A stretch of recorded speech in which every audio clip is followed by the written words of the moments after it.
नमस्कार दोस्तों, तो कैसे हो आप। आशा करता हूं कि आप सभी अच्छे होंगे। दोस्तों, आपने जैसा कि कल 20वें अध्याय का श्रवण किया था, तो आज मैं आपको श्री शिव महापुराण विद्वेष संहिता का 21वां अध्याय श्रवण करा रहा हूं, जिसे आप लोग ध्यान से सुनिए। तो आप ध्यान से सुनेंगे तो आपको बड़ा ही आनंद प्राप्त होगा। 21वां अध्याय, शिवलिंग की संख्या। ऋषि बोले, हे महाभाग सूत जी, हे व्यास शिष्य, आपने जो यह भली प्रकार से पार्थिव लिंग का अर्चन कहा है, इसके लिए आपको हमारा नमस्कार है। हे दीन वत्सल, अब आप हम पर कृपा करें है बतलाइए कि शिव जी के पार्थिव लिंग की कुल कितनी संख्या है। सूत जी बोले, हे ऋषियों, पार्थिव लिंगों की संख्या कामना के अनुसार कही गई है। विद्यार्थी पुरुष प्रीति पूर्वक सहस्र पार्थिव शिव का पूजन करे, ऐसा करने से उसका मनोरथ पूर्ण होता है। धन का इच्छुक 500, पुत्र इच्छुक 1500 तथा वस्त्र का चाहने वाला 500 पार्थिव लिंग को बनाकर पूजे। मोक्ष का इच्छुक 1 करोड़, भूमि का इच्छुक 1 सहस्त्र, दया का इच्छुक 3 सहस्त्र, तीर्थ की कामना वाला 2 सहस्त्र तथा इसी प्रकार जिसकी जैसी कामना हो उसके अनुसार वेदोक्त विधि से उतनी उतनी संख्या में पार्थिव लिंग की पूजा करे। पार्थिव की पूजा करोड़ों यज्ञ का फल देने वाली है तथा कामार्थी मनुष्य को भक्ति और मुक्ति देने वाली है, परंतु जिसका समय बिना लिंग पूजा के ही व्यतीत होता है, वह तो महान दुर्व्रत और दुरात्मा है। उसकी महान हानि होती है, क्योंकि एक और सावधान और विविध प्रकार के व्रत तथा तीर्थ नियम और यज्ञ है तथा एक और लिंग की पूजा है। कलयुग में और लोक में तो लिंग पूजा ही श्रेष्ठ कही है, इसके समान दूसरा कुछ नहीं है।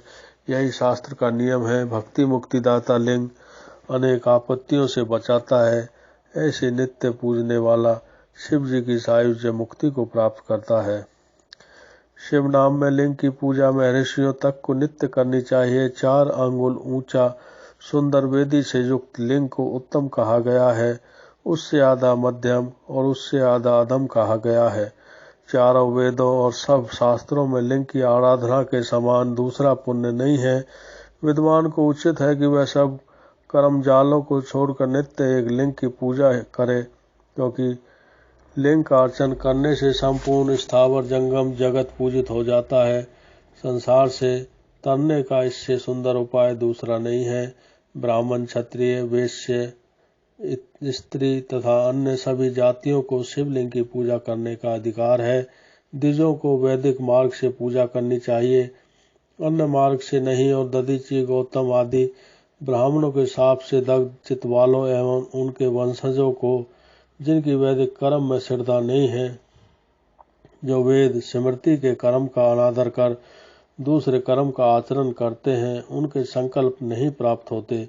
उन्हें चाहिए कि वे उसी स्थान में त्रिजगन्मयी अष्टमूर्ति का पूजन करें। पृथ्वी, जल, अग्नि, वायु, आकाश, सूर्य, चंद्रमा और यजमान, ये 8 मूर्ति पूज्य हैं। सर्व, भव, रुद्र, उग्र, भीम, ईश्वर, महादेव, पशुपति, इनका मूर्ति द्वारा पूजन करें। देव कर्म को रात्रि में सर्वदा उत्तराभिमुख होकर करें। इसी प्रकार पवित्रता से युक्त हो उत्तर की ओर मुख करके शिव जी का पूजन करें। शिव जी के आगे पूर्व को न बैठे और शक्ति सहित दक्षिण को न बैठे और न ही पश्चिम को बैठे, किंतु उत्तर को ही बैठे। साथ ही भस्म और रुद्राक्ष की माला तथा बिना बेल पत्र के ज्ञानी जन शंकर जी का पूजन न करें। शिव जी की पूजा में भस्म न मिले तो मृतिका से ही ललाट पर त्रिपुंड लगा ले में। इति श्री शिव महापुराण विद्वेष संहिता का 21वां अध्याय समाप्त। तो दोस्तों, आपने श्री शिव महापुराण विद्वेष संहिता के 21वें अध्याय का श्रवण किया।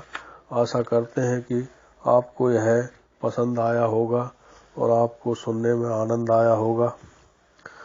जैसा कि दोस्तों आपको मैं पहले भी बता चुका हूँ कि यह जो श्री शिव महापुराण रूपी पवित्र ग्रंथ है, ये भोलेनाथ को अत्यंत ही प्रिय है और भोले बाबा की